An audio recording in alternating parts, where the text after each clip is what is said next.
मन से एक भारी फिक्र दूर हो गई। हर समय उसे इस बात का भय रहता था कि मेरा बेटा मुझे जहर देकर ना मार दे। जब कभी वह अपना थोड़ा सा भोजन करने बैठता तो यही विचार उसे परेशान कर देता कि इसमें जहर ना मिला है। यही चिंता किसी हद तक वृंदावन की पत्नी का स्वर्गवास हो जाने पर दूर हो गई थी, मगर अब वह बिल्कुल ना रही।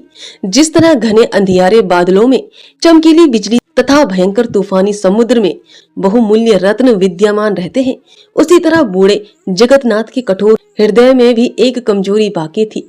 वृंदावन जाते वक्त अपने साथ 4 वर्षीय पुत्र गोकुल चंद को भी ले गया था, क्योंकि उसकी खुराक तथा वस्त्रों का खर्च बहुत कम था। इसलिए जगन्नाथ को उससे बहुत प्यार था। जाते वक्त जब वृंदावन उसे अपने साथ ले गया तो सबसे पहले दुख तथा पछतावे की अपेक्षा उसने दिल में हिसाब लगाना शुरू किया कि इन दोनों के चले जाने से खर्च में कितनी कमी हो जाएगी, इस बचत की सालाना रकम कहाँ तक पहुंचेगी, और इस बचत को अगर किसी रकम का सूद समझा जाए तो उसका मूल धन कितना हो सकेगा। जब तक गोकुल चंद घर में था, वह अपनी चंचलता से जगन्नाथ का ध्यान अपनी तरफ आकर्षित रखता था, लेकिन उसके चले जाने पर कुछ दिनों में ही बूढ़े को ऐसा अनुभव होने लगा कि घर काटने को दौड़ता है। इससे पहले जिस वक्त जगन्नाथ पूजा पाठ में तालीन होता तो गोकुल चंद उसे छेड़ा करता।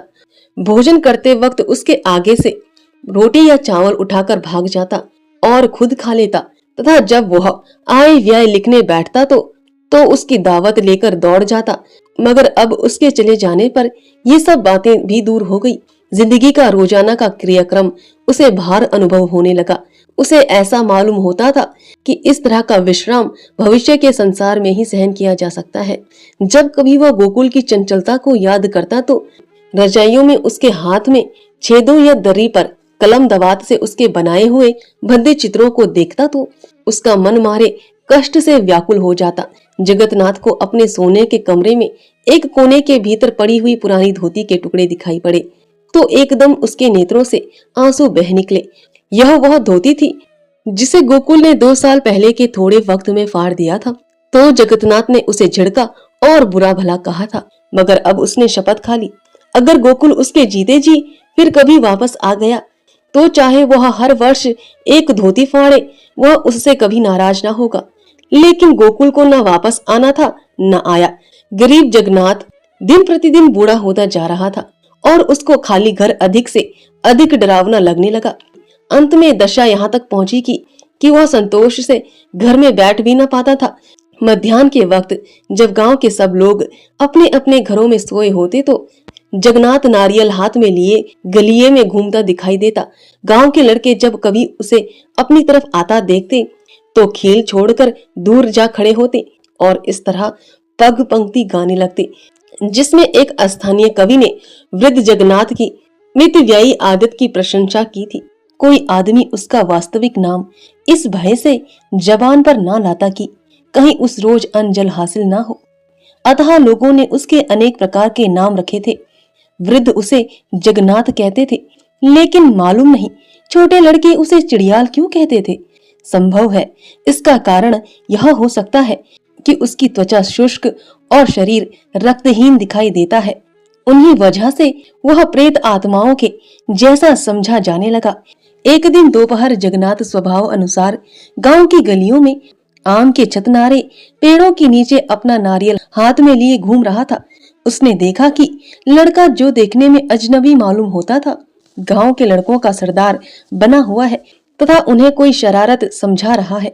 उसके महान चरित्र तथा उसकी कुशाग्र बुद्धि से प्रभावित होकर सब लड़कों ने इस बात का निर्णय कर लिया था कि प्रत्येक कार्य में उसकी आज्ञा अनुसार आचरण करेंगे। दूसरे लड़कों की भांति वह बूढ़े जगन्नाथ को अपनी तरफ आता देखकर डर से भागा नहीं, बल्कि उसके समीप जाकर चादर झाड़ने लगा। उसी वक्त चादर में से एक जीवित छिपकली निकलकर बूढ़े के शरीर पर गिरी और उसकी पीठ की ओर से नीचे उतरकर वन की तरफ भाग गई। डर से वृद्ध के हाथ पांव कांपने लगे। यह देखकर बच्चे प्रसन्नता से उच्च स्वर में बेहुदा नारे लगाने लगे। वृद्ध जगन्नाथ बड़बड़ता और गालियां देता हुआ बहुत दूर निकल गया, किंतु वह अंगोछा जो प्रायः उसके कंधों पर पड़ा रहता था अचानक गायब हो गया तथा दूसरे ही क्षण वह उस अपरिचित लड़के के सिर पर बंधी हुई पगड़ी के रूप में दिखाई देने लगा। लड़के की तरफ से इस तरह की चेष्टा देखकर जगन्नाथ पहले तो कुछ चिंतित हुए, फिर वह गांव की रोजाना की कठोरता को इस तरह पराजित होते देखकर प्रसन्न भी हुआ। काफी दिनों से लड़के की छाया ही देखकर दूर भाग जाया करते थे तथा उसे उनसे बोलने व बातचीत करने का अवसर भी न मिलता था। अपरिचित लड़का इस शरारत के बाद दूर भाग गया था, किंतु बहुत से वचन और सांत्वना देने के बाद वह उस वृद्ध के नजदीक आया। फिर दोनों में निम्न बातें होने लगी। बेटा, तुम्हारा नाम क्या है? मेरा नाम निताई पाल है। तुम्हारा घर कहाँ है? मैं नहीं बताऊंगा अपना घर। तुम क्यों नहीं बतलाओगे? क्योंकि मैं घर से भागकर यहाँ आया हूँ।